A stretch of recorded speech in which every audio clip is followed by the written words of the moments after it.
I mentioned a moment ago that neither coach had used their challenge.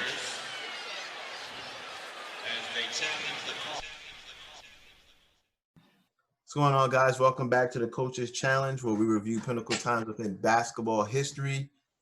Today, we are talking about everything current with the NBA. I want to thank you guys for listening to The Last Dance with us covering that.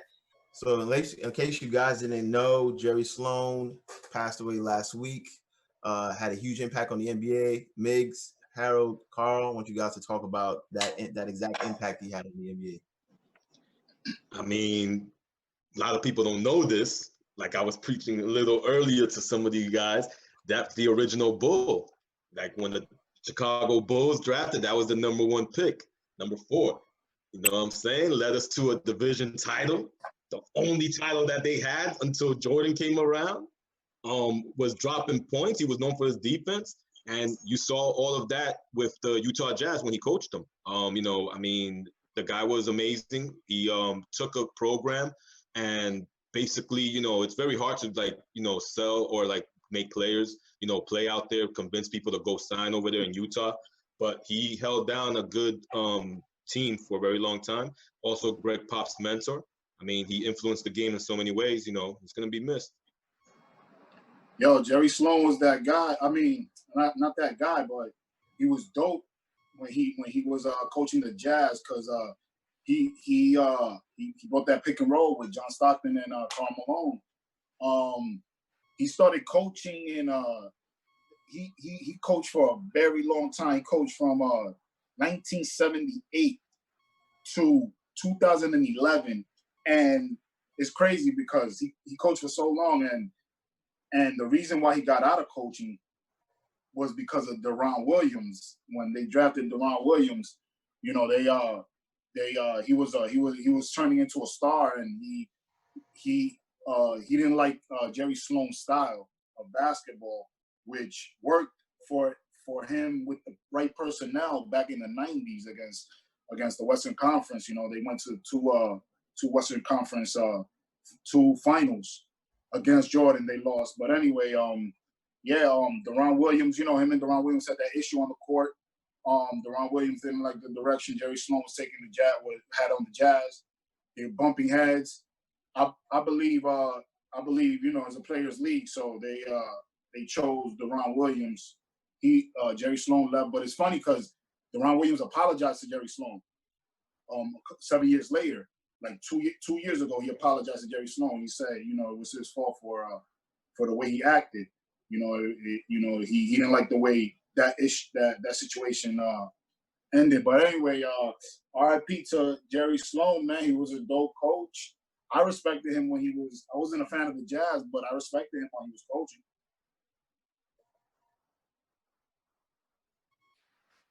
Yeah, as for me, man, 2020, it's been a sucky year, and it's just another chapter of that, especially in the NBA.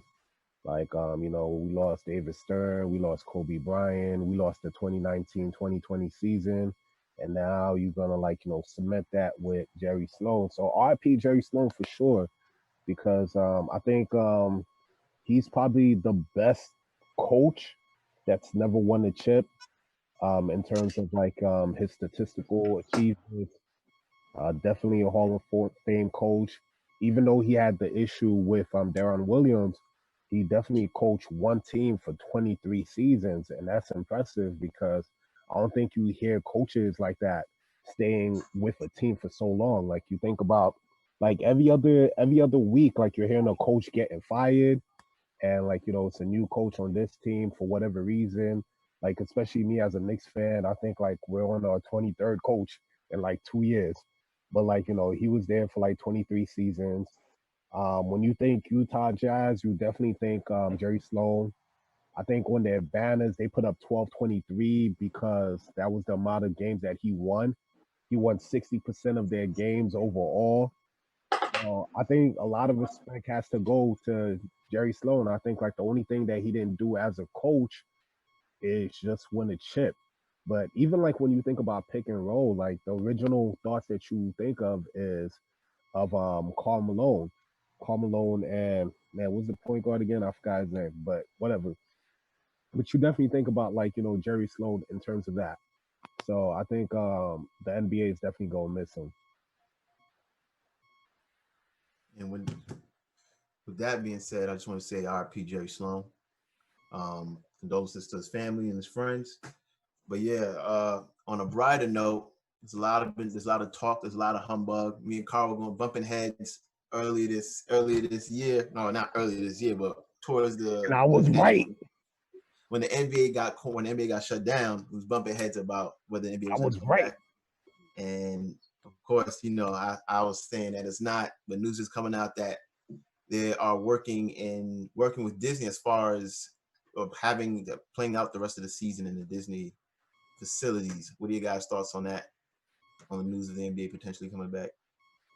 I mean, for me, I think it's great news because, like, this pandemic has been really, really boring. I don't know about y'all. There's really only so much TV that you could watch. And I think we definitely wanted this season to have some type of a conclusion. There was a lot of like good storylines occurring.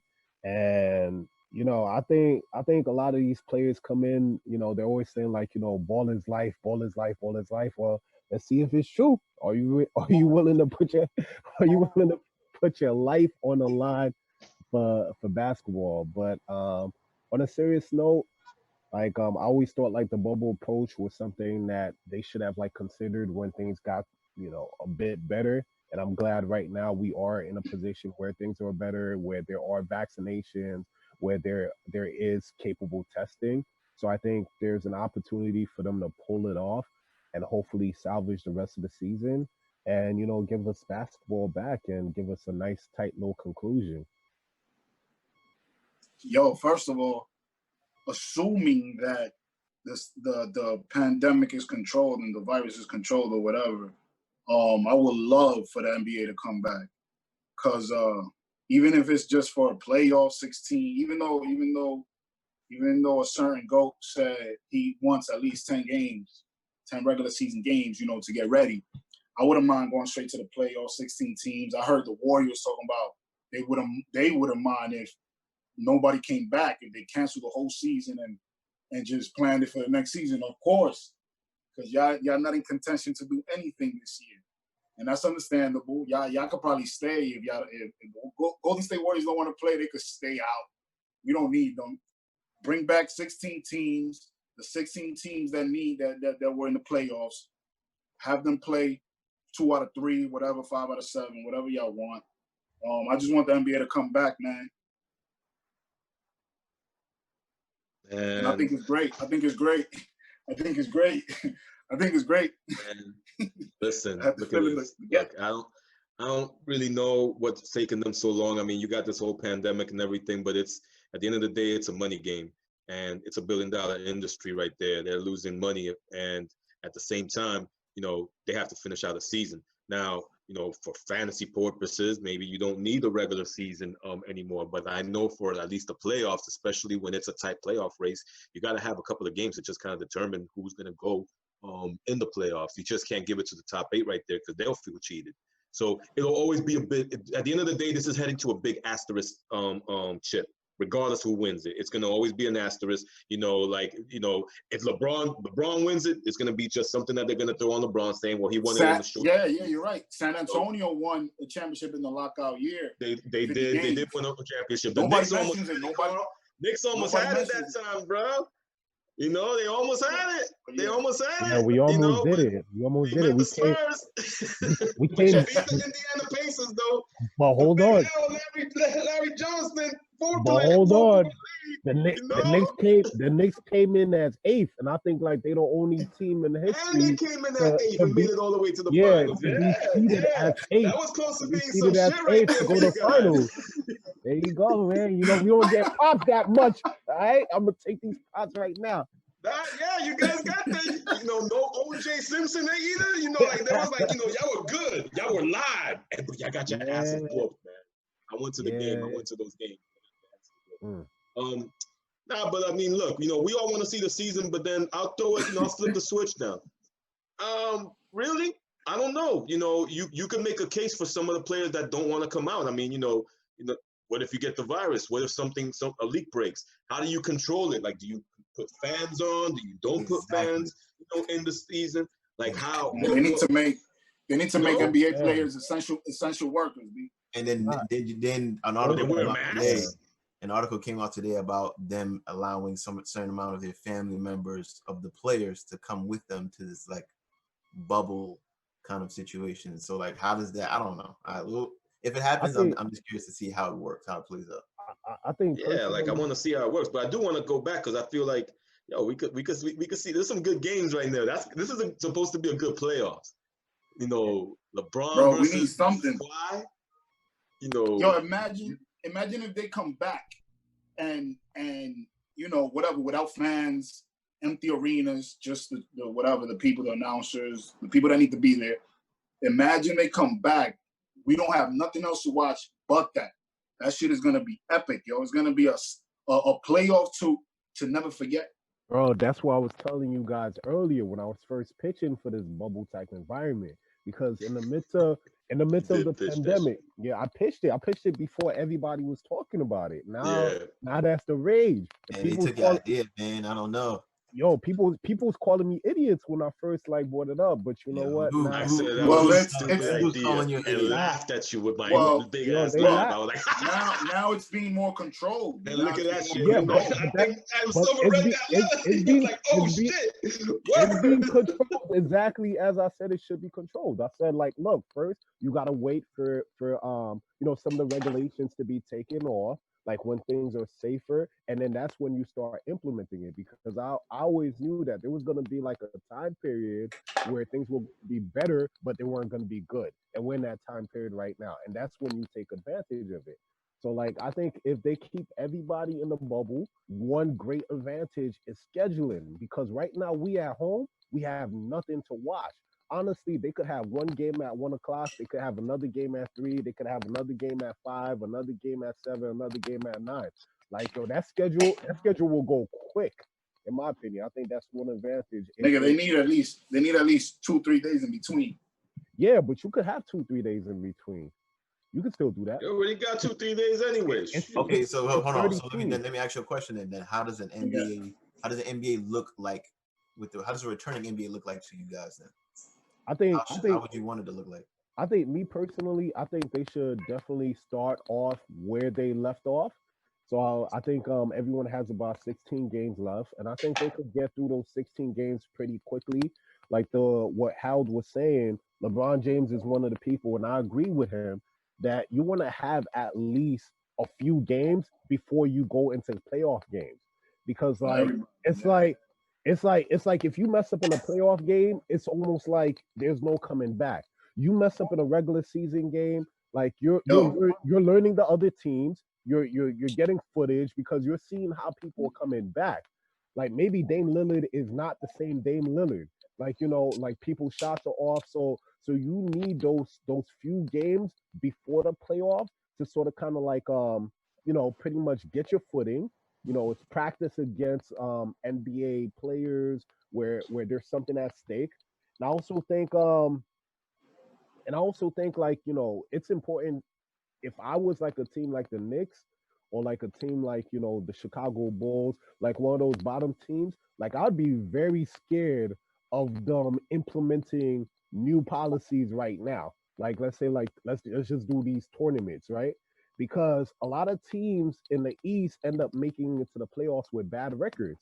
If they change that whole landscape where they're just going to pick like the best 16, it's going to be the best 16 teams with the best records. A lot of teams in the East that was counting on that additional playoff money, they might not get that in the future. So I think like if I was them, I'd be pushing for that.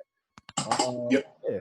Yo, imagine they do bring the NBA back. They give them 10 games and playoffs, whatever. But during the playoffs, since they came back so sudden, not so sudden, but like they go into the playoffs, players get injured or whatever. Main players get injured in the playoffs because of the layoff, and then coming back, trying to get into the shape and all that stuff, trying to rush to get back. That'll be crazy, man. Like But Harold, the Might I only as well think that's not why come they back. pushed it. I think that's why they already pushed it back all the way up to July instead of putting it in June, or actually, or no, August. Because I think some of the players probably like saying like, "Yo, bro, you're gonna give us like only like 2-3 weeks to get back in basketball shape." Like some of us haven't been doing nothing, you know. Yeah. That's So what I'm saying. Those they players. need to give them like on some like, "Yo, you know what? You're right. Let's do it." Probably the union kind of talked to them on the low, and they said, "Yo, push that joint to like August." And I Yeah. think they understood and like, all right, that's what we're gonna do. I think You can't predict injury, but exactly. you know that'll be crazy if that does happen. You know, aside from the people getting sick, you know, injuries is a real thing. So Tear meniscus, tear ACL, ooh, stuff like that. Yeah. But you that's know crazy, what? man. That's You know what? crazy, Like, man. That's injuries could crazy. happen. Achilles tendon. Anything can happen, but damn, you know, if a player goes down within a couple of games, you're gonna blame it on the back leg. spasms. I mean, you already lost a player in the season hasn't even started yet. Bogdanovich off the. Yeah. But I think he had surgery though. That was his Yeah, shoulder. he had a wrist injury and he had like a career-ending surgery. Yeah. What? Word? Yeah, from Utah. That's one of your players too. Eh? You know the crazy thing is when Steve showed me that I hope that none of you guys knew. So when the Career? season Yeah, I knew. started, I could already put like the key on the player that's gonna back him up. Career ending? No, Yeah. I mean season No, ending. Yeah, Look at that, man. They can't even stay I healthy, think- off season. I think Harold has them in like 3-4 leagues. He definitely does. For a Yeah. fact, he has them in 3-4 leagues. For Yeah, a fact. because once I got the news, that was the first thing I checked. I was like, Yeah, that's yo, the crazy thing. For some reason, when I heard about him getting hurt, I already thought Harold came to mind. Pause. And I was like, yeah, this guy, he has to have him. Yeah. Yeah, I'm mad somebody took Durant because now it looked like he might actually play, get a couple of just practice reps in. Who else? I mean, Simon, right? It was Simon, right? No, but I heard Durant's not coming back this season. They're not gonna bring him back at all. No. I don't think there's a reason to bring him back. Yeah, there's not a reason to bring him back. There's not. Yo, but also one thing that I want to say too is like I think it's also important for us to have the 16 games because that's really definitely going to impact the seeding. So like, let me ask you a question. What are your thoughts on that? Because there's a lot of talk about the NBA wanting to do the 16 games, and then you have players like Damian Lillard talking about they're not going to play pointless games and things like that. What do you think of the pros and cons of them doing that?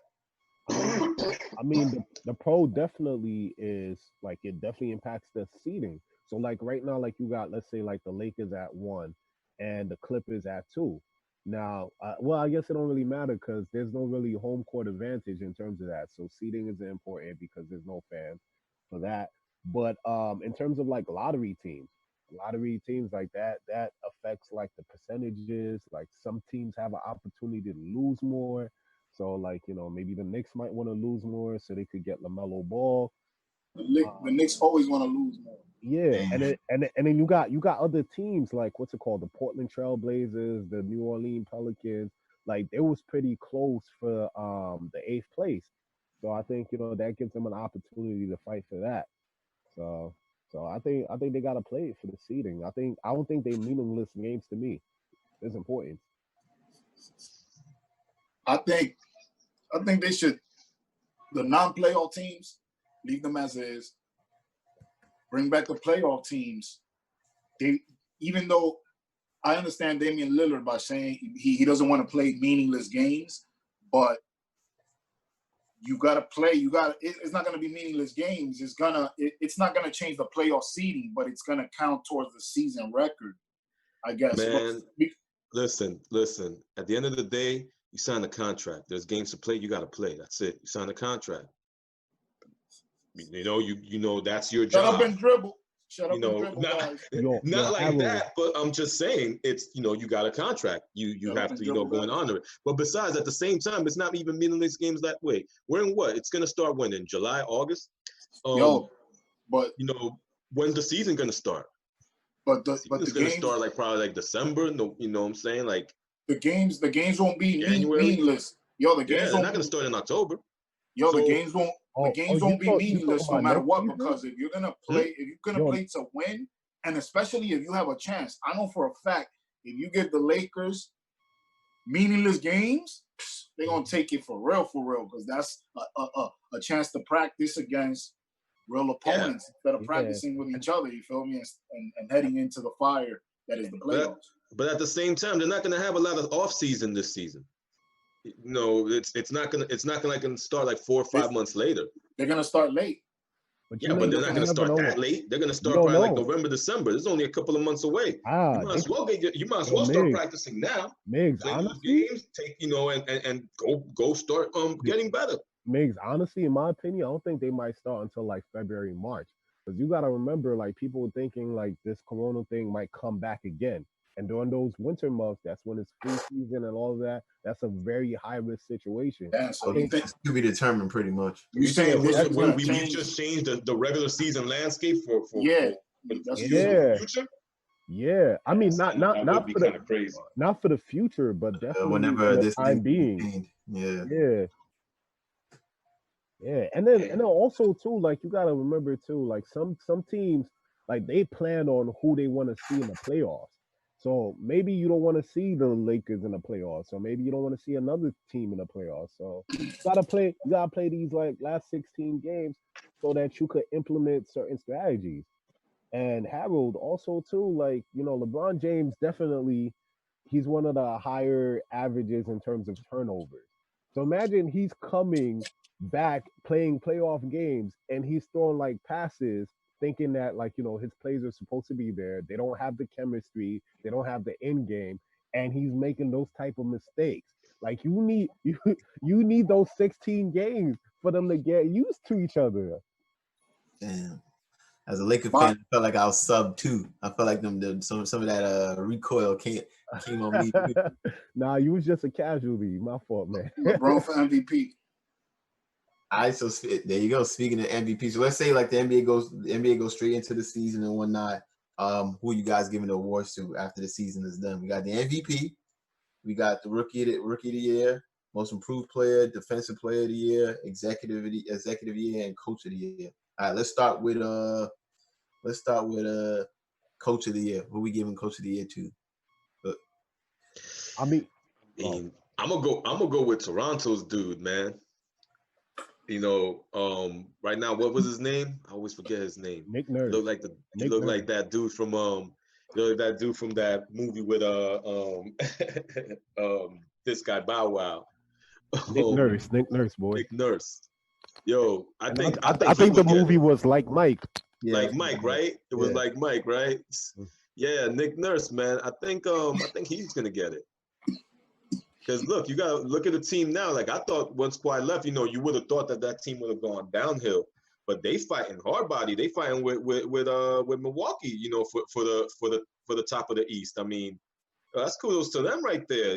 I'll give it to him. If I was gonna do coach of the year, I'd also give it to Nick Nurse because he didn't just only lose Kawhi, but he also lost Danny Green. So that was like 2 big pieces. And then right now they got the 3rd best record in the East. And between January and February, they won 15 games in a row. And so to me, I thought like once Kawhi and Danny left, like there was gonna be a bottom feeder team. They was gonna, like restart. But they're like, yo, we are the defending champions, and you guys have to respect us. If not them, are they giving it to the Miami coach? Because you have all these like new rookies that were added onto the team, and they're definitely a surprise team as well. So I definitely want to blame coaching for that. No, I agree. I think I'd give it to Nick Nurse as well. Like you said, after Kawhi leaving, we thought the team was done. I thought the team was a lottery team, and as not too far, like in January, they had went on like a 15-game winning streak, which ended with them going against, I believe, the Nets. So like just seeing how they're doing that with Siakam, and you got Kyle Lowry, who we always like low key count out and whatnot. This is like, so it's either between him or Budenholzer. But me personally, I'd probably give it to Exposure with seeing what he's doing with the Heats, because that's another team we would assume would have been like a low tier 8-7 seed basketball team, and they're doing their thing too. So on the low, Miami, if this goes in the playoffs, Miami might actually go to the finals. I can see them upsetting somebody. On the low, they got a squad right there. They're missing one more piece. I don't know what it is, but I can see them definitely upsetting them. I think they could take advantage of the time. That's the piece they're missing. Yeah, I mean, Jimmy Butler has experience-ish. No, You yeah, think but Jimmy he's Butler's really, a but number it's one really option, though? Hero and Nunn, and and this guy and Bam that you know Bam at the body. Like these are the guys that you kind of have to like rely on in the playoffs. They haven't been in those waters yet, Yeah, so no, but that's what I'm their saying. It's chemistry. like they But they they that's all they right really now, need. They could go hard. everybody's coming back rushing. Yeah, One thing about these players, like they play hard. They have the heart. So heart might help you win during this specific time period. and the question Yep. is who's been keeping up with their training, their fitness, their conditioning. Who keeps up with their conditioning when when during the off season or during a time like this? I can only think of one person. Yo, of course. Yo, Word. my coach of the year, my personal coach of the year is none other than David Black. My man, even though he's a new coach to the NBA, of course he's not gonna win it, but I just gotta give props to David Black because I mean not David Black. Yeah, I was like, what the heck are you That's what I talking was about? saying. I was so I'm I'm confused. like, I was like looking up, like, wait, David Black has a coaching job here? I think David Black I really actually thought about works that. for I the was like Knicks. this. I'm like, He works for the Knicks. Oh, he works for the Knicks? Oh, he does Yeah, work for the Knicks? No. yeah. Yeah, he does. But what's his name? The coach Yeah. for the Cavs? Okay. If you don't know his name, then he's not eligible. Yeah, he's not eligible, bro. If you don't know his name, he's not eligible. All right, Get out of here. my coach of the year, they should give it to Frank Vogel, Jason Kidd, and LeBron James. And your Cavs that's coach what you is said in your Davey. text too. That's Yeah, what you said yeah. in the WhatsApp chat. LeBron is not a They coach. should LeBron is get not the a coach. coach of the year. They should Just get the coach of the year Bro, yeah. because they got a legit. Last year they were a lottery team. This year they LeBron was on that team. They shoot to the top. Look, they shoot to the top. LeBron was on that team last year. And they shoot to the top, and they were hitting their stride at the end, beating Milwaukee by a significant margin, and the Clippers. Yeah, they actually did. You feel me? As huge victories, heading into the playoffs with like 16, 20 games, 10, 15 games left. True. They were hitting their stride. So I got to give props to the Lakers, LeBron, Jason Kidd, and Frank Vogel. That's my coach of the year trio. The only reason I wouldn't give it to them is like I think what coach of the year is it like to me for me it catches my eye when you can do the most with the least. That's what I was about to say. And like with Nick Nurse, like we all for a fact thought that OKC, and that's another sleeper team, and OKC for a fact that the Raptors are going to be lottery teams. They're going to be like low, like bottom of the barrel teams and whatnot. So for the Raptors to still be in that conversation, for OKC to be in that conversation, I think that's definitely good coaching right there. Yep. But yeah, so we got the coach of the year. Who would you give executive of the year to? Man, for me, I'm giving that to Lawrence Frank. The exec of the LA Clippers. Kawhi just won a championship. Nobody in their right mind would ever thought. I mean, at least me, I didn't think he was going to leave Toronto after winning a championship. But they was able to convince him to come, and not only able to convince him to come, but they also got Paul George, and they kept a majority of the pieces that they had last year.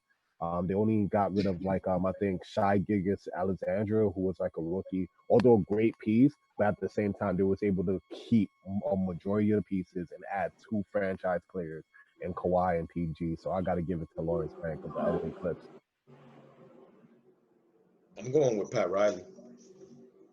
Where the hell did Miami? Where was Miami last year, the year before? All he did was just literally traded away. He got rid of Whiteside, added Butler, got drafted Heron and got Nunn, in the second year, and he still got some other talented people on the bench, like all the other veterans over there, so that squad is ready.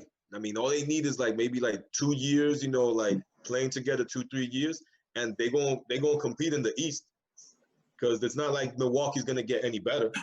I don't see them doing that. So I'm gonna give it to Pat Riley, man. He set himself up for a nice little squad for the next 6 years. Yeah, I'm gonna give it to Rob Pelinka and LeBron James for bringing in AD in the summer. Yeah, LeBron. He's a co-winner of every award at this point. For bringing AD into the Lakers, for bringing Danny Green, Avery Bradley, these crazy signings, bringing back JaVale McGee, signing Dwight Howard, bringing him back from the dead. Fucking who else? But how many players did they miss out on though? While yeah, they they missed out on them, but while they was yeah, they waiting for missed out. Kawhi. They missed out on a lot. They missed out on a lot, but it hasn't affected us yet. So you got to give them that. You feel me? So it hasn't. The ship hasn't broken. It hasn't sunk. You know. So time will tell if we really did miss out on something or somebody. You know. But as of right now, they at the top of the West. Give it to the Lakers. Give it to Rob Pelinka and LeBron James. Wait, but didn't they get AD last year though? They didn't get AD this season. No, they got him. They got him this summer. They got him in the summer. AD wasn't our center last season. It was McGee, and then Zubac got traded. Okay. Yeah, they got him this summer. This is AD's first season.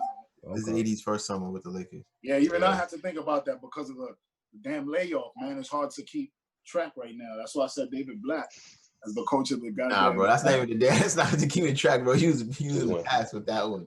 Bro, the season seems so long ago, man. It really it's crazy, right? Time flies. But no, I think my exec of the year would be Sam Presti for the OKC Thunder. Is just losing Paul George and losing Westbrook, and then taking on the horrible contract that is Chris Paul, and then getting still Alexander, and having Chris Paul kind of mentor him, and then getting Gallo is just, and then seeing that combination of how the team is working right now, as far as how the pieces are working, and essentially putting themselves in a position to get a top. Well, they were trying to put themselves in a position to get a top draft pick, but their team is just balling out of control right now. I have to give it to him because losing Harden, Durant, and then Westbrook, you had literally a godlike team there. For you to lose that and then kind of rebound after that to still be in the playoff contention, I think takes talent. So I give it to Sam Presti. All right, so after that, we're gonna go to Defensive Player of the Year. I'm gonna get Miggs, the Defensive Player of the Year. Defensive Player of the Year. I mean, damn, man, you know what? Gonna have to give it to Gobert. I mean, he stops everything, including the NBA. Period. Shit. Damn. I mean, he literally stops everything. But if I'm not mistaken, he was up there. But there's other people that you could kind of give it to. But it's usually the big men over there. Maybe Bam kind of could steal it. Bam Adebayo, he could kind of maybe steal it. You could have a couple of other people. Right now, you could have Anthony Davis. I mean, he's averaging what? He's like, not only is he scoring, but he's also rebounding and averaging what, three blocks a game, if I'm not mistaken. Last time I checked. I mean, shoot, you could even give it to LeBron James. He's having the best career. Like a good high year as far as like everything all around. Shoot, it might be. It might be the day that he finally gets a steal, but he probably won't. He'll probably stick with Rudy Gobert. They always pick only those other guys. Don't really know who's right now leading in the steals department right now, but I definitely know that Gobert usually gets that type of championship.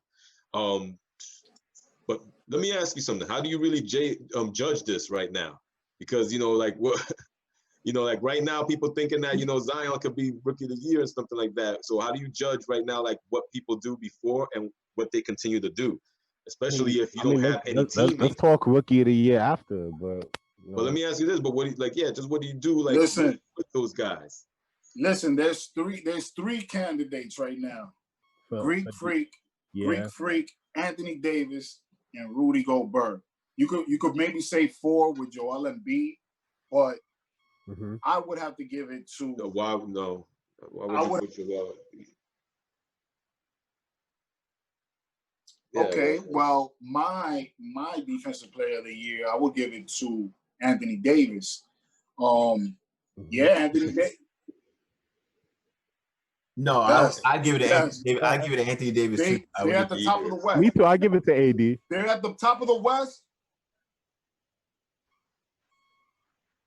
So you're telling me? So pretty much, Harold is saying that when announcing the winners, no Lakers sit down because you're gonna be called. Lamar, listen to Lamar, listen to my Lakers, no Lakers, no Cavs,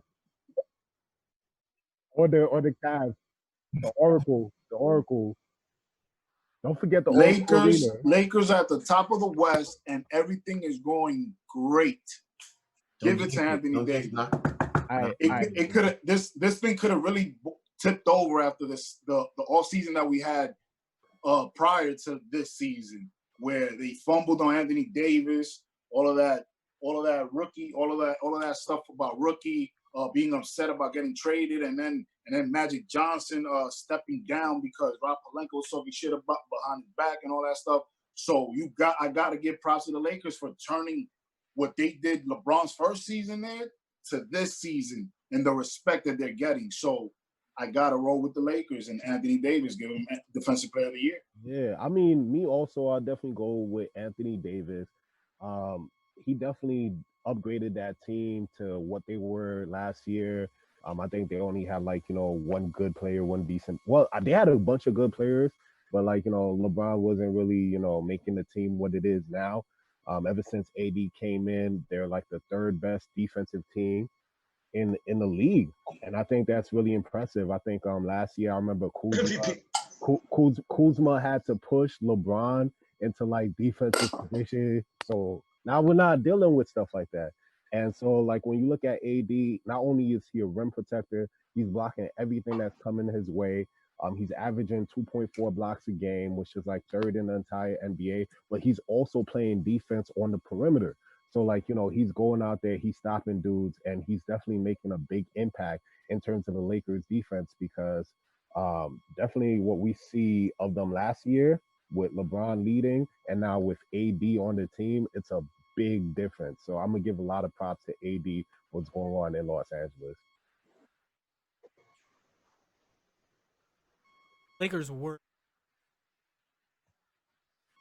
Say it loud, Lamont. Yeah, loud. but they were in the playoffs race. Yes, I get that. But no, I'm not saying that they were as good of a team as they are now. I'm just saying they were around the they were in the 5th or 6th seed before LeBron got injured. Yeah, that was all LeBron. All LeBron. They were 5th and 6th with probably 20, 30 games left to go, and you don't know what's gonna happen in those 20, 30 games. Now there's 16 games left to go, and they are first place in the West. So I think that's a major difference. But yeah, it's definitely better. And a majority of the pieces were taken away and replaced with AD. LeBron was there last season. AD is here now. So I'm gonna give a lot of props for that team being elevated to where it is to Anthony Davis. I mean, well, maybe it's also because LeBron chose to play this year as opposed to play with those guys last year. He kind of checked out. Déjalo. Twitter. Listen, man, last year he got injured. That's all we got to say. But yeah, I mean, anyways, I don't know how he always get into LeBron. For some reason, always gets into LeBron. But now, I mean that was his always thing. About LeBron. Dude. Wait, with a certain person in here, how are you surprised? I don't know. But yeah, I think. But in regards to defensive player, yeah, I think it'd have to be. I don't know. I choose Anthony Davis because of my Laker bias, but I think I can see a good case for Greek. Yeah, Greek did really well. So I'll be curious to have a good year. What about this is the controversial. Sixth man. Who's the sixth man? Man, I'll probably give it to Dennis Schroeder. If I was going to do sixth man of the year, because he definitely came off the bench, and he had about 19 points a game. I think he was a good central piece to OKC doing what they were doing. They already had a 2-guard system, and he came in and just played his role perfectly. So I'd give him he was the Lou Williams this year, if I could think of anybody. Yo, I don't know. I would just try to make a case and throw a bone to Melo. Give him 6th man of the year. You just say Melo? Nah, he played starting minutes. Hold on. You said Melo? He was a starter. Yo, that's a troll. That's a troll. He's a starter. He's a starter. He's a starter, bro. He started. He didn't come off the bench. I don't know to what fan base. I don't know what fan base. Yeah, he was a starter. What's the name of the kid? Is it Simons that comes off the bench? Is one of them that's way better player. I don't know. He would not technically start whatever like that. You know what I mean? His first couple of games he didn't start, but yeah, he you dissed three fan bases with what you said. You dissed the Denver Nugget fan base. The Knicks fan base and the Portland Trailblazers fan base. Bro, and what so did who did I he really stayed in diss? college with? Syracuse. Damn. Yeah, but he won with Syracuse. They love Melo. Nah, he won with Syracuse. Don't put Syracuse. They love Melo's God there. Don't mix Exactly. Syracuse in with that. Melo is God in Syracuse. Don't mix the orange men. Do not mix the orange men into this. You call him God, and then after that, you talking about 6th man of the year, Melo. Come on, that is disrespectful. I don't understand how He we said talk throw a about bone. awards for the year and Melo's in the conversation in 2020. Bruh, that's great. I mean, hey, look, he's been doing pretty good. He has been doing Bro, pretty what is good. pretty good to you? Really? Have you seen his? Have you seen his numbers? He proved For everybody Melo, wrong. all things considered, You're probably watching. You're probably I was basing it off good. the I eye was good. exam. Yo, I give it. No, but Mike, you're also comparing Melo to Melo was Melo. No, he said Melo was pretty good now. Yeah, he's Like right for, now, just for, like for the role yeah. for the role he's been playing. Yeah, he's been pretty good. Definitely good. Okay, so okay. But if you compare Melo with just so we can get that award. Bro, what you said, Mike? I'm looking at his stats right now. He's averaging 15 and 6. Has about like 1.6 assists. He got steals. Wait till you get to percentages. His percentages are decent. He's shooting 42% from the field. That's good. Yeah, how is that bad, Mike? Yeah, and he's shooting 84% from the free throw. You're still comparing Melo to when Melo was a beast. Haven't come in. Where he is right now, that's really good. I'll drop DeRozan, Miggs, drop Cat, and I'll gladly give you Melo. No, but you're comparing people who are still in their primes. DeRozan not in his prime. How many wasn't he starting? Wasn't he still in his prime? Younger than Melo. You said what, Harold? Wasn't he starting in Portland for a while and then they sat him down? No, he was. No, it's the other way around. Other way around, yeah. He was sitting down and then they started him. No, he started his first. I think he started his first game there. So how could he came off the bench? He came off the bench. bench. He came off the bench his first few started games, his first game and then they started him. Yeah, all right. So how could he be a 6th man? But that's what we were saying earlier. We only stayed on this topic because Mike. I think even if he came off the bench, he still played starter minutes. Nah, that doesn't matter. That definitely doesn't matter. Nah, no, it doesn't. 6 men of the year is not how much minutes. Oh no, I'm not talking about that. I'm talking about as far as contribution. I'm not talking. Nah, you know who might actually win it though. On the real though, probably is gonna come down to Harrell. Yeah, it'll probably come down to Harrell. Yeah. I think like they might switch it up. I think this year he finally got over Lou Williams, and he's always been good. You know what I'm saying? And he that's actually really does come back over there. Harrell's not for sale. I think I will give it. I would give Cole 6th man of the year to Montrezl Harrell and Lou Williams. Damn, but you give both of them. Lou right there. Nah. Yo, they come off the bench. They come off the bench and they straight fire. Lou Will's numbers took a hit this season. He's not doing the That's same. What I'm saying. Like, and he's still on top of the. And he's still on top of the 6th man. Not over Dennis. Dennis Schroeder's putting up starter numbers coming off the bench. Yeah. I'd even put Derrick Rose. Schroeder is putting up some stats. Derrick Rose is up there. And Goran Dragic, Miguel mentioned Miami earlier. Goran Dragic, man, he's coming off the bench too, which is crazy. Dragic is doing good, yeah. They got a deep bench. He would start on every other team. I'd be afraid to draft those players in fantasy, like a Dragic, because you're afraid they're gonna get injured, and then that season they just start going off. Like this season he's going off. Also, I wouldn't take a Dragic until like the 5th, 6th round, bro. Because like he's the type of player like I can't take him high because my high players have to be giving me like 20 points a game. And for me, I don't know if he's gonna give me 20 points. He might give you 20 points on Monday, and on Thursday he give you 8. Like, hold on, let me get my notepad so I can write some of Carl's strategy. Oh god. Yo, Mike, you gotta toss some votes in there for Jordan Clarkson too, man. He got traded to Utah, and he's been straight balling in there. Yeah, he has been balling. Yeah. Has he been coming off the bench? Yeah. 15, 15, 15, 2 and 2. 15, 2 and 2. Carl, you should know. I traded him to you. Yeah, man. I think you traded him to me in a team where I was doing bad. 25 minutes, 15, 2 and 2. That's not bad. And the thing is, he's still balling too, and he's on the. Yeah. On the it's not the damn. What's the name of the team? I feel sorry for Jordan Clarkson though, man. That season that he was with the playing Cavs, with man. He's playing with Utah. Utah. Yeah, no. But I feel sorry for him because that season that he was playing with the Cavs. LeBron, the pressure, the level of pressure LeBron puts on a player. He couldn't really handle. He wasn't ready. He wasn't ready for that.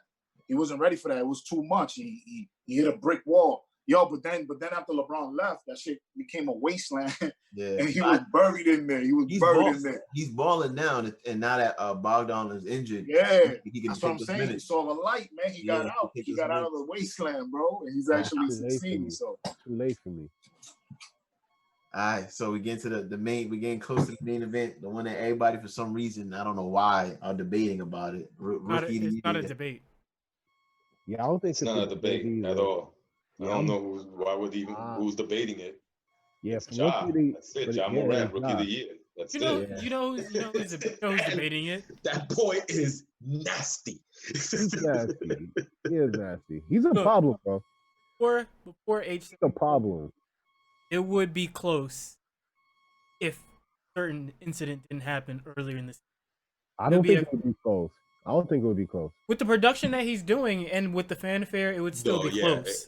No, it would still be close. I don't think it would be close. I don't think it would be close. No, you know why I say it wouldn't be close? Because Zion has the hype machine behind him. So imagine Zion playing 82 games. Everyone's watching everything he's doing. No, but that's why I'm saying it would still. That's what I'm saying. It would still. That's what I'm saying. It would still be close because it would be the same like what happened with Ben, like what happened with Ben Simmons and with what's his. Nah, it wouldn't be close. Well, not it's like Donovan or Ben Simmons didn't have the same hype as exactly. But still, Zion is coming in with LeBron hype. No. Bro, people been watching Zion. His LeBron hype died down in college. It started like that in college. It didn't stay at that level. Zion. Look, we got a small size sample. We have a small size sample, but in 19 games. When I say LeBron hype, I'm not saying that it's the same exact as LeBron, but I'm saying that he is on that tier. In terms of like everybody's expecting him to do something great. When he shows up, and when he was playing in college, you talking about it died down. President Obama went to watch that college game. One college game. He's clearly the hype. He's clearly the hype. No, I didn't say the hype like his hype died down. I'm saying the hype compared to what LeBron's hype was, that died down. They weren't comparing him to LeBron anymore. Yes, LeBron came in expectations hype. But it's not about comparing him to LeBron. That's not his hype. That's why he was hype. He was just a freak of nature in itself because like this guy's like what? He's Charles Barkley. He's Charles Barkley 2.0. He's like 300 pounds and he has like a Vince Carter vertical. That's why he came in with his own particular hype. Yes, it's not the same as LeBron, but who has been hyped as much as Zion? Like who's the last person? So he's coming. So I think like that whole hype machine. I mean, like the jerseys were selling, everything, crowds, like sellouts, blah, blah, blah, blah, this. I think that would have definitely put him way over Ja. I have to disagree. I think that if Zion didn't get injured, I think he would still win it. But I feel like the way that Ja's been playing, people would have been pushing more for Ja to get it. I don't think he would have won, but I think that push would there for the way he was playing. Carl, I agree. Here's one argument against that, Lamont. I'm gonna let you go right now, Harold. But think about it. Zion has only had 19 games, and Ja has had like 60 games, whatever. Because I don't think he missed any games. And there are enough people who are considering it being a debate at only 19 games. So, like, if you metric that for 82 games or 60 games, bro, it's a landslide. At 19 games only. I can't argue with that. Yo, I agree. I agree with you, Carl, when you said that he has the hype. It's the hype. The hype of he has to do something amazing every game. LeBron had that. LeBron had that hype, too. Where he had to do something dope I don't know what you and guys amazing. are talking about. Just like Vince Carter. Vince Carter had that hype after the All-Star game or going up to the All-Star game where you wanted to see a dope dunk from Vince Carter every game. But anyway, coming into the league, Zion does have that hype. Bro, and only playing 19 games and coming in on his first game. in his Forget first all game, about hype. came and Listen. hit like 7 3-pointers. Forget all about he's hype. He's gonna do something amazing every game. Forget this about man is the hype, bro. Forget about all that hype. Look, at the end of the day, Ja's gonna win it because he's played more games. That's it. He qualified. Exactly. People come to his practices, bro. Ja's gonna win it. That's not what we are doing.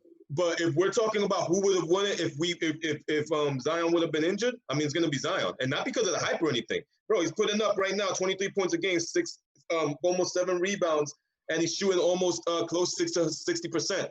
What are you talking about? It's not even close. It's not even close. And then you look at the explosiveness, the fact that nobody really could stop him as of right now. He's a baby Barkley and a baby and also a baby LeBron, because a lot of people don't understand that LeBron, that's his really game. He just puts his don't stop and lets his physicality take over, while he's driving to the basket. That's Zion every day, all day, every day. Look, it wouldn't have been close. It should go to Ja based off the fact that he's played the most games. Yeah. And he is No. We know that. We're just saying, like, if everything was equal and he wasn't injured. My only question is, in that small sample size for those 19 games, what is their win rate? Just question.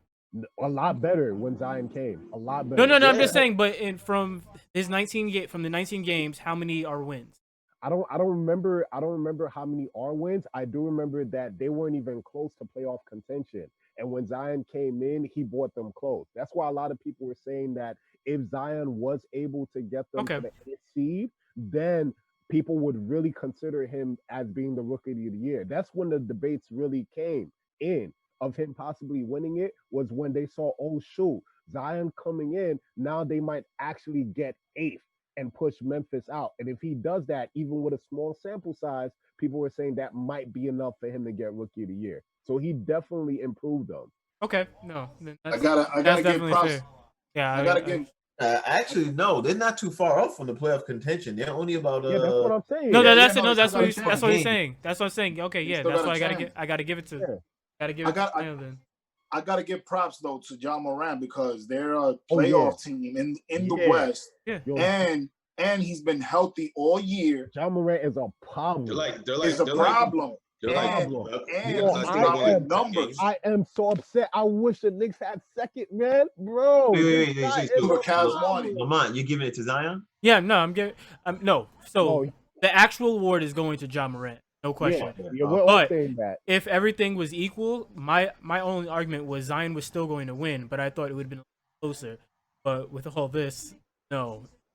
Yeah, that's a big Zion is winning, and it's still not going to be close. Zion doesn't win, like he literally is owning people. Like I'm like 23 points, 6, like close to 7 rebounds, 6.7. Like if Zion that's that first year too, I don't know. That really wasn't supposed to be. And then the impact that they got, and they got a squad too. They do have a squad. Zion is immature and experienced, but they could definitely. If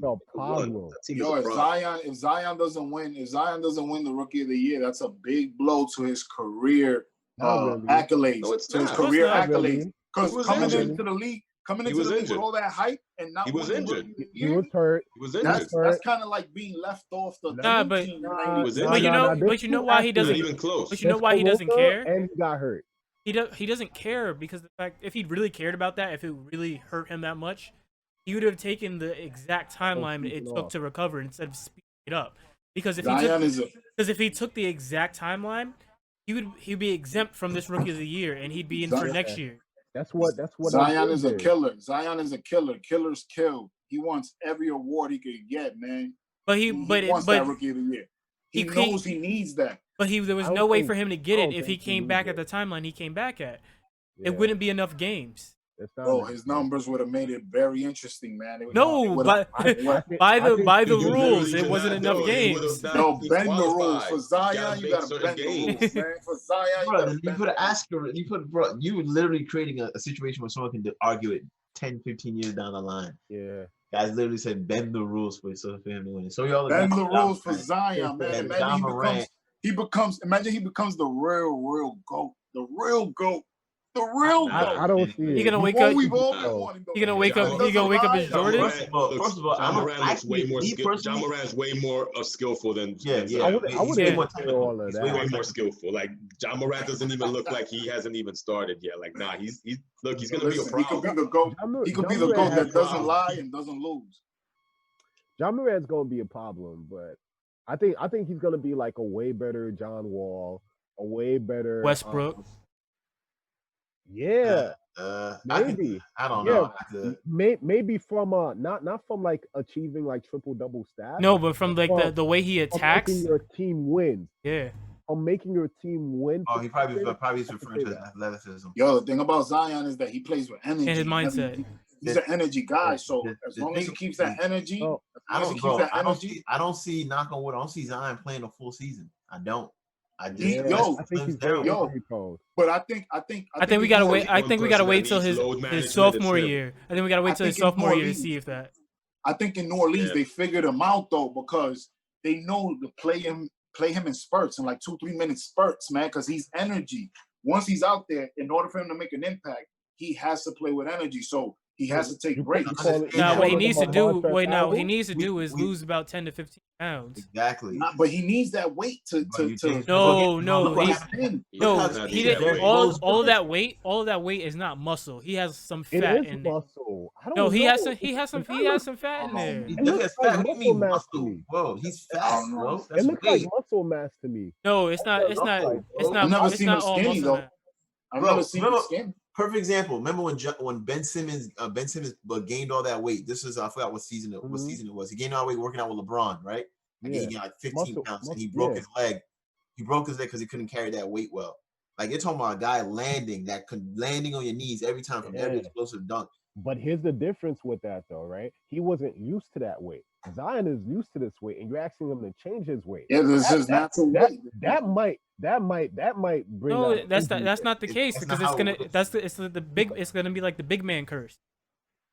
Big men. That's why a lot of big men try not to jump that much. You know who they compare? You know who compares Zion to? Even as far as him landing after a dunk, they compare him to Derrick Rose. All that impact on your knees, bro, your cartilage, and he's carrying all that extra weight. It's bound. It happened early. That's why he didn't play the full season. You see how it is. These guys that play hard every play. That's why you got to get props to Jordan, man. Dudes like Dwayne Wade. You have to adapt. They hit the floor. He has to hit the floor. They hit the floor every play, every offensive play. They hit the floor. Dudes like D Wade, Zion, AI. D Wade wasn't gonna make it. Yo, your knees, bro. All them injuries, bro. All that contact. Derrick Rose too. He used to fucking we could say all the that same, shit takes a toll on these dudes. We could say the same thing about John Moran. John Moran looks very Derrick Rose like to me. Oh no, most definitely. Yeah. I agree with you on that too. I remember LeBron saying like a couple seasons ago, like not even a couple seasons ago, like more than 5 seasons ago, saying that he was gonna stop dunking on fast breaks. On open fast breaks where he's by himself, he was gonna stop dunking because the impact of the dunk. Yeah, bro. Yeah, it's crazy. Yeah. The torque is different. You're charging at full speed. You're jumping, then gotta land after that. Yeah, man. And that's why you don't dunk if you don't have to. That's why dudes like Zion, he's gonna have to get a skill, man. He's gonna have to get a fadeaway, a legit fadeaway, a post game because that's gonna be his time to rest. Instead of trying to out jump people and try to use his muscle, he could use his girth. He's gonna have to gain a mid-range shot. He's gonna have to master a mid-range shot. You know what? Learn how to punish people. Learn how to punish people. Zion, even if he got the post game, he's still gonna have to master a mid-range shot. I'm telling you, that's Karl Malone 2.0 all the way. He's gonna have to master that mid-range shot. To just kind of make people respect him, so then when he comes over into the top, then he could use his body and just either push him in or come in. Shaq didn't have a mid-range. He said Shaq had a mid-range shot? He didn't. I said Karl Malone. No, I'm saying Shaq. Shaq didn't. Shaq was very successful back in the players down. but that's a different basketball. Yeah, but that's a different animal. You're comparing Zion to a 7-foot individual. That's a different animal. That's a totally different animal. What's wrong with you, man? That's like comparing a Tyrannosaurus Rex to a Brontosaurus, bro. I don't know. Zion is a strong dude, bro. He's strong. I'm not saying he's not a strong dude, but he's not a tall and strong dude. Yeah. The height hurts him. The height hurts him. One thing I realized with this NBA more so now is that a lot of players rely on their athleticism rather than their skill. And Kevin Durant made an interesting comment when he talked about OKC. He was like, all the dudes on my team were super athletic, but none of them none of them were actually good at playing basketball. So I think Zion, he has the basics now, but like Harold said, he's gonna have to pick up actual skill in order He's a passer. 2-3 seasons of consistent fast breaks, dunking, blocking, and stuff like that. If you don't get a step back, you don't adapt your game where you don't have to put too much pressure on your body and you're relying on finesse and stuff like that. Post game, mid-range jumper. Also, too, what's really going to help him is the team that he's on, because he has what's it called, Lonzo Ball, who's a really gifted passer who's going to set them up, which is not a negative. Yeah, exactly. That's what I'm gonna say. Like, he's gonna make it easy for Zion to get the easy shots, right? And then he also has Brandon Ingram to take the defense away from him. So, like, you're gonna have to put like 2 players on Brandon Ingram. Yo, imagine Zion with a step back. That would be crazy. So wait, bro. Who we giving the ball to? There's 2 seconds left on the clock. Who takes the last shot? Brandon Ingram was Zion. New Orleans, Brandon Ingram. Yeah. Or Drew Holiday. Oh yeah, Drew Holiday. Holiday could take I completely forgot Drew Holiday. And they got the other player too. That came from the Lakers. They could also not for nothing. They could lob it. They could have ball lob it to Zion on a sneak. Yeah, so they got options. They have the other rookie too.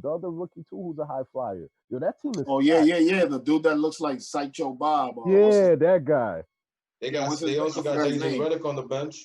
Oh, they do got. I think JJ Redick been a flop though. Yeah, no, bro, he's been trash, man. So who traded me in the FBA? Send him to the Lakers. Bro, that's what I'm saying, bro. But listen. All right. Now for the main event. Nah, you didn't do most improved. Oh, I completely forgot about most improved. Most improved. Who'd you give most improved to?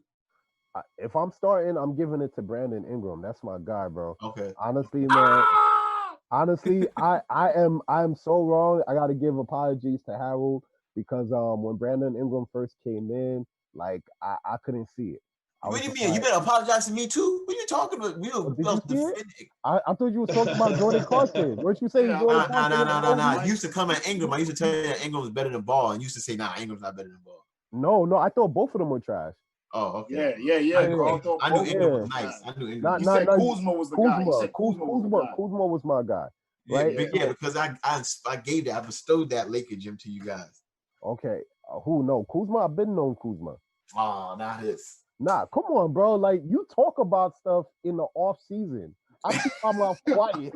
It's like I make my picks on the draft. Like, I ain't giving y'all gems off season. Putting on Brandon Ingram. Yo, Mike had a podcast about fantasy before fantasy draft. I was like, yo, I listened to like the first 2 episodes. I was like, okay, take the notes. Yeah. You need to call it the Thank God I did that. But hold on. But my most improved player, nonetheless, is Brandon Ingram. Like, he definitely improved in every stat. He went from 18 points per game while he was on the Lakers to averaging 24 points per game. He went from 5 rebounds to 6 rebounds, 3 assists to 4 assists, half a steal to 1 steal. He even increased in blocks. His free throw percentage went from 67 to a whopping 85%. Like, yo, this is ridiculous to me because when he first came in, people were giving him that KD comparison. I was just like, this dude, I was like, yo, y'all reaching. And that's one of the reasons why I really pushed the fact that he stuck, because they were comparing him to KD. But I could honestly see it now, like a baby, poor man's KD, like, because when KD came in as a beast. Brandon Ingram, he's working his way up there. So I could say KD-ish.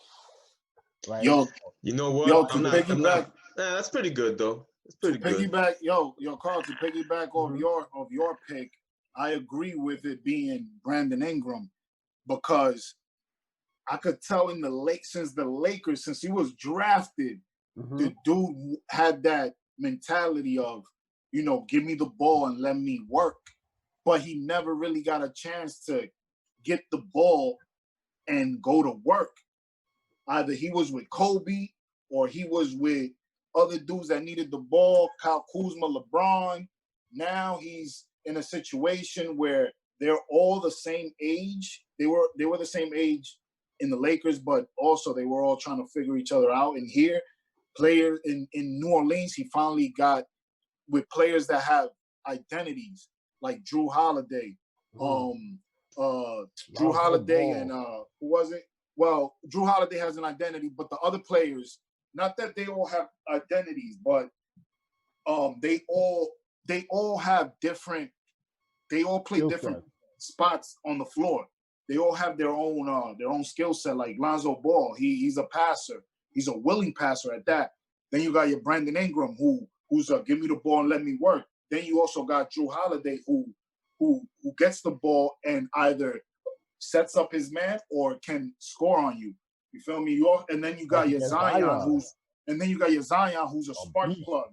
He's a spark plug. He's the one you don't know what you don't know what you're gonna get, but you're gonna get something awesome from him every night. Then you also got the other rookie, the dude with the crazy hair. He's playing defense and he's kind of showing all around minimal stats in his minimal role that he plays off the bench. JJ Redick is not working out, but with what they got and the age that they're in, to be to still have a shot to make it to the Western playoffs is pretty good.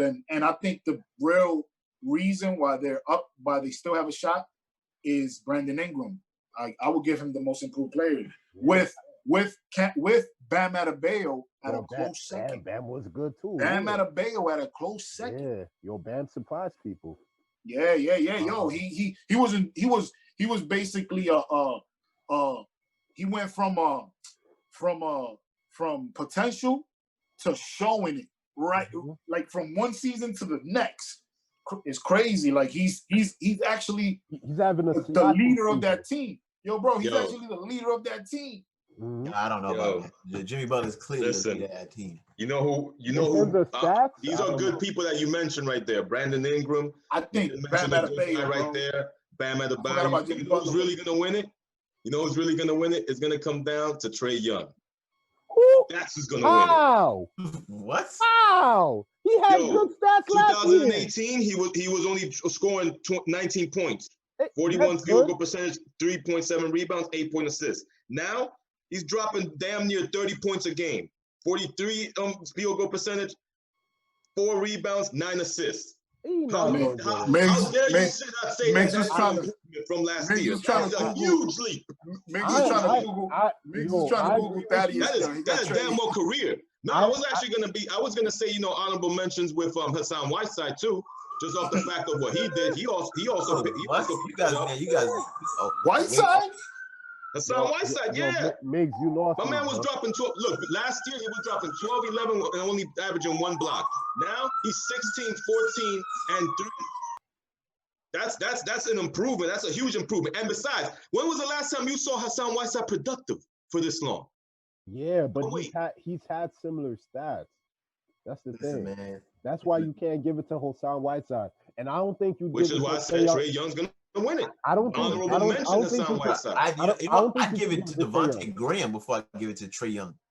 Yeah, Devontae Graham was good too. I forgot about Devontae Graham. And then if you're gonna be like a troll, I'd give it to Luka Doncic before I give it to a friggin'. Yeah, but you see, here's why you don't give it to Trae Young, because they usually give it to players who are not that good or like okay, and then they explode the next season. Trae Young was on the radar. That's why I'm not shutting Miggs completely down when he said Trae Young, because if Luka Doncic is getting votes and he was killing last year, and now he's killing more. Luka's not getting votes for most improved. Yeah, he is, bro. He's getting votes. Really? That's what I'm saying, bro. In the running. Okay. They're not playing this little game. I know what you're going with, Carl, but they're not playing this little game. Like, no, these are rookies that now are just taking it another level. Like, they're showing that, they are the next generation. And now, like, this, this usually happens like four seasons in, by year 3 or by year 4. It's happening in year 2. Nah, if Ingram doesn't dude, they're the top. I just mentioned 2 of the top 20 best players in the NBA right there. In their second year, honestly, that's an improvement, bro. That is sick. That's what they're going with. At least that's what they're going with. At least that's what I will give it a Brandon Ingram, man. I'll give it an Ingram. But I know what you mean. Like, usually it's like someone that just does horrible. But then you could also make the case for a guy like Siakam. Siakam last year, like, like a guy like that who just came from out of nowhere and just flipped it. That's why I agree with the Devontae Graham choice from Mike. That's Colin Sexton gets my vote. Anyways, not here, man. All right, can we go to MVP already? All right, now time for the main event. Lamont, this is when you cue in the drum rolls. Okay, anyways, all right. MVP. Who wins the MVP? We should all say the name at the count of 3. Okay, ready? 1, 2, 3. LeBron. Giannis Antetonkoumpo. Wait, Lamont. Wow, what? Lamont, did you just say Giannis? What are you talking about? Wait, you said what? Giannis. Lamont said Giannis. I said Allen Iverson. Oh, sorry. Nice. I'm saying Giannis. The Greek freak gets MVP 2 years in a row. Explain. Nah, ain't gonna happen. LeBron's getting it. Nah, it's gonna be LeBron. I mean, honestly, and he's not even the best player on his own team, and he's still gonna get it. Exactly. But he is gonna end up getting it. Exactly. Look, Carl, one thing I learned back in the day, that it's never about what they what they did. It's all about how the team is doing between last year and the year that they're putting up in close consideration. Giannis is not. You can make a case for Giannis, but at the end of the day, a non-playoff team to first in the conference, especially the West, that's gonna trump whatever Giannis does every time when it comes to. Are you blaming that on LeBron, or are you blaming that on AD? Because AD is the difference on that team, and then AD has better stats than LeBron. So it's gonna go to LeBron. Okay, I can see what exactly. I can see what LeBron. And he just loves Malcolm Brogdon too. He just loves Malcolm Brogdon. Can I talk Giannis? I'm gonna talk Giannis, right? So Giannis, usually they give MVP to players who are doing well statistically, right? That's how you see, like, No, it's not. Okay, that's one of the. I will guarantee it. There are a lot of years when the better player on stats did not make it. It's because the other player got a better score. It comes down to records. I'm not done, Miggs. Okay, so that's one of the categories in which usually elevates you in terms of getting their stats. We see that in Westbrook getting it, right?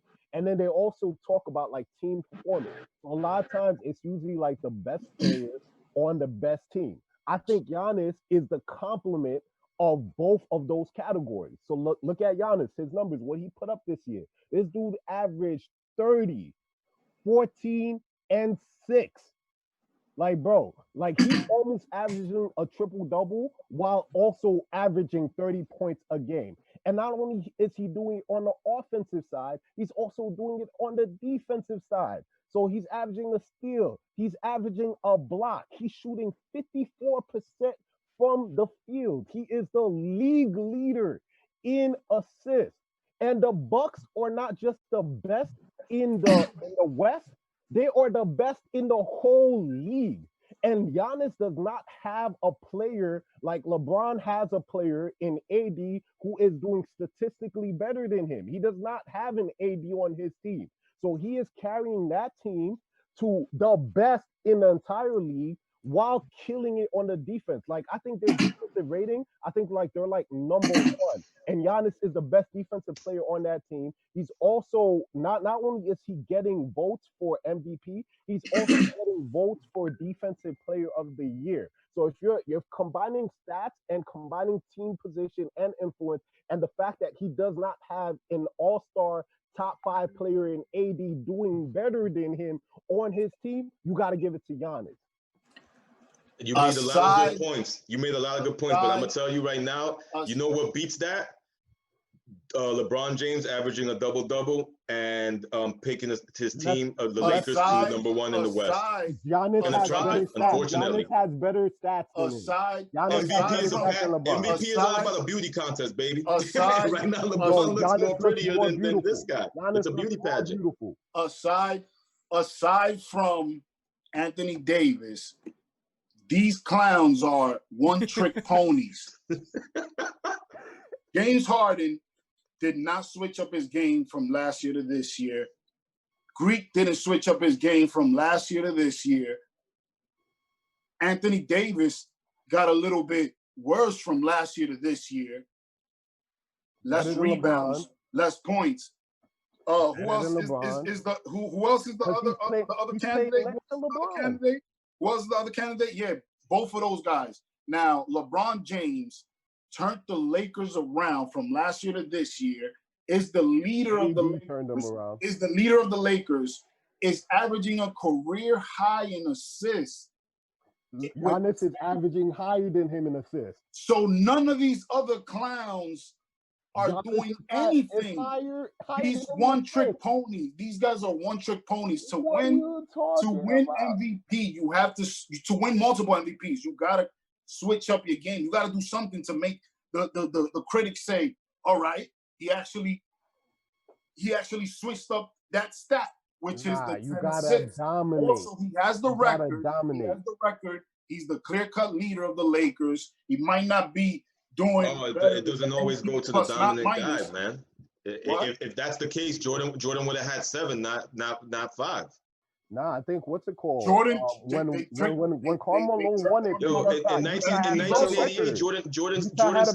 Look up 1988. Jordan and Carmelo's stats were way more ridiculously better than Magic Johnson, but he won it because his team was top Philly. Exactly. Giannis, his team is better than the Lakers. But they by 4 games. And look at that. But you gotta look at the differential. You gotta look at the swings. What was the Bucks standing last year? That L that the Lakers gave before the season got shut down, that was a meaningful win for the Lakers. That showed you right there, bro. Y'all ain't nobody. Yeah. Give it to LeBron James. If you're talking about the swing, Miggs, like I would give credit to the swing to AD because all the players that were there, LeBron was there last year, right? And they were a 5th place team at most, 5th, 6th place team. They could have even dropped to 8 because those 7 and 8 teams, they were close to them at that time when LeBron got hurt. Then you add AD, you got rid of the whole team and you only bring back AD. They are 1st place. AD is also one of the players that are being voted in as Defensive Player of the Year. Like a lot of us chose him here right now. So he definitely improved that team in defense. He has better stats than LeBron. So what are his stats? What stats? He's leading him in points. He has more points than LeBron, averaging more points than him per game. He's averaging more rebounds than him. I think he's beating him in free throw percentage too. He's beating him in steals. He's beating him in blocks. Like the only thing that he's losing to LeBron is assists. That's it. But everything else, he is better than LeBron in. Yeah, but I'm telling you right now, LeBron going to get it because LeBron averaging a double-double for his first time. It's beyond the stats, bro. Yeah, he's averaging a double-double at the age of 30. Okay, so what is Giannis doing? Giannis is also averaging a double-double, 30 and 14. I totally understand that. But Giannis always does that, and Giannis hasn't accelerated his game since then, and he hasn't made his team better since last year. They're still number 1. At the end of the day, they're still number 1. So you haven't done anything to bring life. That's the thing. It's like it's gonna be one of those where LeBron's gonna get it. Maybe Giannis should get it. He should get it. You know what I'm saying? But it's gonna go to LeBron because at the end of the day, it's gonna come down to the swing. And they're not going to put it on AD. They're going to put it as a compliment, but they're going to just add the fact that LeBron's averaging a double-double for the first time of his career. I hope LeBron gets it. I don't think LeBron. Now that Carl explains it, I don't think LeBron gets it. The only reason I say I don't think LeBron gets it. No, he's absolutely right, and both of you are absolutely right when you're saying that. And, you know, that's why I said LeBron's going to get it, despite the fact that he is not the best player on his team. You know, no, but the thing is, I don't think he gets it because I feel like you can use the argument Westbrook, but Westbrook when the NBA works with stories. It told the story. He averaging a triple-double. He's averaging a triple-double, and it hasn't been done in so many years. With LeBron, yes, with the Kobe thing, with Kobe passing away, I could see them before the whole coronavirus quarantine. I could see them riding with that story. But the 10 assists, bro. The 10 assists is first time in his career. That's his key. It's not a story, bro. It's like the Russell Westbrook. You know, when he got a triple-double. Like, it's an elevation of your game. LeBron's assists, no one's talking about that. That's not a story. It's not something that people are covering. So I can what see. What you mean? Bro, what do you mean? It's not. Dude, he's about to average a double-double for the first time in his career. Hold on. Time in his career, LeBron James. That's an elevation of his game in 17 years. Bro, a casual fan doesn't know that, bro. You're telling me most improved, not most valuable. You're telling me news that you guys he wins that one too. If it's not being covered in First Take for casual fans, then it's not a thing. It's not a story. No, but it's not all about the fans. Yeah, it's not all about Westbrook. Come on. It's never about. It's not about the fans, man. When Carl says he's talking about analytics, and you guys say you can't talk about analytics with Westbrook. The Westbrook's one was a story that casual fans. I understand, but I don't think Greek significantly changed his game from last year to this year. But you can argue and say you can even get a jumper, bro. He still got a jumper. Let me do this one back at you. You have to remove pieces from the Bucks. The Bucks team this season is completely different from how the Bucks team was last season. Brook Lopez is not putting up the numbers he was putting up last season. Eric Bledsoe kept putting up the numbers he was putting on last season, and he lost the Lakers, bro. Huh? Mike, can I ask you a question? But bro, what do you think is better? What do you think is better, Mike? Mike, what do you think is better? Yeah, but he got a whole new staff. Averaging a triple-double compared to that of the Bucks. Mike, let me ask you a question. They were on the top last season. Mike, let me ask you a question. What do you think, in your opinion? To Greek's greatness, how does it like that? Listen, in your opinion, but let me ask you this. In your opinion, what sounds better? He didn't significantly upgrade his game from last year to this year. LeBron did in a key stat, which is 10 assists for the first time in his career. But let me ask you this. What sounds better to y'all? What sounds better to y'all? Averaging a triple-double in the season? What sounds better to you guys? What sounds better to you guys? Averaging a triple-double in the season or averaging a triple-double for 2 consecutive seasons? I would say it would be averaging a triple-double for 2 consecutive seasons. But then why did Russell Westbrook win the MVP the first time he did it, and he didn't win it the second time he did it? Yeah, because the team was trash. Lakers team last season was trash. Exactly. Yeah, you can find a star player that's going to put up big numbers on a bad team. Bro, and when Westbrook won it, I thought Harden should have won it because Harden almost averaged a triple-double, and he had a better team. But he didn't. He almost is not averaging it. Almost is not averaging it. Exactly. He's averaging it. The story was way better. And this is also the first, and it's more historic, the fact that he did it 2 consecutive years in a row. So that would make the case for him getting back-to-back MVP seasons. But no, they gave it to Harden the following year. Listen, LeBron waited and waited. I'm telling you right now, LeBron waited and waited. It's not. You guys make great arguments, but at the end of the day, it ain't about that. It comes to the swing. It comes to the swing, and it's gonna be LeBron James. Miggs, they gave it to Westbrook because that year because no one had ever averaged a triple-double ever in history, so they gave it to him. Wait, what did you talk? I'm sorry, what did you say? No one ever averaged a triple-double since Big O. Since Big O.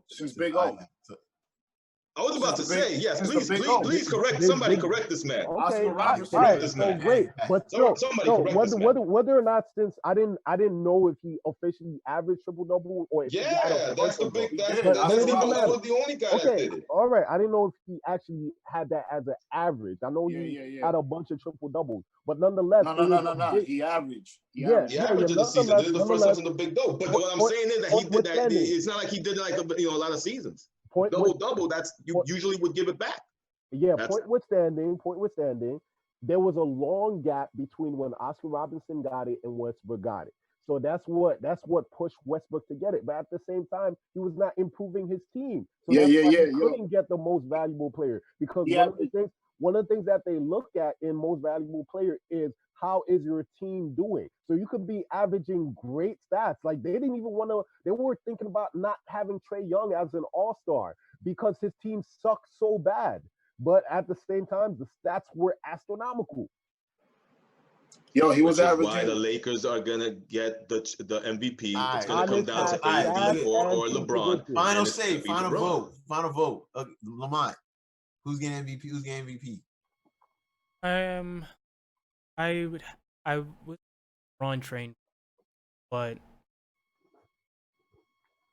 guess I'm gonna have to give it to Giannis. Damn, I was convinced him. Carl, you have Greek, right, Carl? Yeah, I got Greek. Harold? I got LeBron, man. Come on. Miggs? It's gonna be LeBron. Unfortunately, it's gonna be LeBron. Carl's made me a believer. He's changed my mind. There you go. All right. You're picking Greek? We're gonna wrap up with that. I want to thank you guys for listening to today's episode of the podcast. You're a Laker. That's like, wow. Shut Laker this fan off. You are. Oh, we have to go with our fan base. Yo, I'm just telling you, Embiid is getting MVP. With Kobe. That's why this guy's spoiled with Kobe. He's like, nah. He said we have to go with our fan base. So Embiid is getting MVP. Mike, I feel you. Yo, Oscar Robertson averaged a triple-double in 1961. Oh, that's in the 60s. Yo, he did 30.8 points, 12.5 rebounds, and 11.4 assists. Jeez. 30, 12, and 11. Who's his competition, though? That's a beast. Who cares, bro? He averaged a triple-double. The first dude to do it in the league. They were winning, but he couldn't win a championship. Did he win the Kareem came? Did he win the MVP that year? No, I'm talking about were they winning? I don't think he did. No. Team winning. No, yeah, he had a winning. They had a winning record. I don't think he won the championship, and I don't believe he won the MVP that year. Okay, this is the part when I tell the people that's listening to make sure they share, subscribe, and rate, and tell a friend to tell a friend. Thank you for checking out the Coaches Challenge, and we'll check you out next week. Later. Bye.